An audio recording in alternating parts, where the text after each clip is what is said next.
m'appelle Hélène Point, je suis professeure des écoles depuis 20 ans.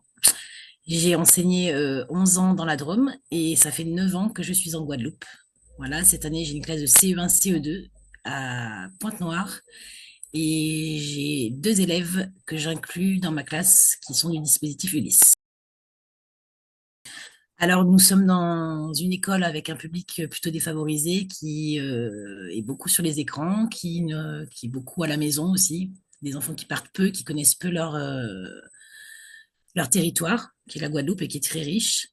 Donc, ça faisait plusieurs années qu'avec la directrice, on avait cette envie de faire partir les enfants en classe de mer. Voilà, on s'est lancé. C'était un gros projet puisque nous n'avons aucune aide, ou presque, des collectivités. Donc, on en a réussi à récolter la totalité de l'argent pour ce voyage et nous sommes très fiers. Alors, la classe de découverte, ça permet quand même de travailler autour d'un projet collectif, de mettre tout le monde vers un même objectif. Là, en plus, le fait qu'on soit obligé de chercher les subventions, les enfants sont venus pour toutes les ventes de gâteaux, pour les ensachages, pour toutes les manifestations qu'on a faites avant de partir.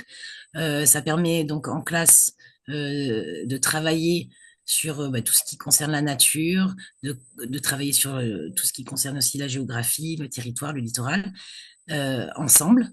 Et ensuite, donc du coup, de découvrir ça sur place et après la classe de découverte, de pouvoir travailler tout ce qu'on a pu voir en réalité.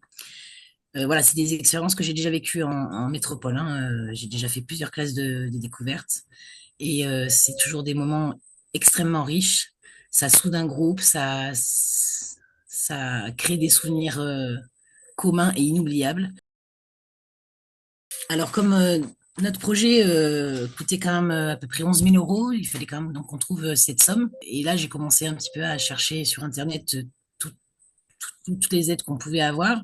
Et je suis tombée sur le site des JPA. Et c'est vrai que euh, cette association aide les enfants qui font partie enfin, qui sont défavorisés, enfin, dont les familles n'ont pas beaucoup d'argent, et en plus aussi aide les enfants qui font partie de la MDPH. Et nous, on rentrait totalement dans ce cadre-là, puisqu'on a bien plus que 50% des enfants de l'école qui sont avec des revenus moindres, et on a une classe du dispositif Ulysse qui part avec nous pour ce voyage. Donc les JPA, sans eux, franchement, je sais pas comment on aurait fait. Il aurait fallu encore qu'on fasse d'autres actions, mais au bout d'un moment, c'est difficile, ça commence à s'essouffler, le mouvement. Donc les JPA nous apportent une grande, grande, grande aide. J'encourage les gens du coup, à faire des dons pour l'association des JPA qui aide pour les classes de mère, mais aussi pour tout un tas d'autres choses, parce que ça permet à nous, enseignants, et donc à des classes, des élèves, de pouvoir vivre des expériences exceptionnelles et magnifiques, quoi.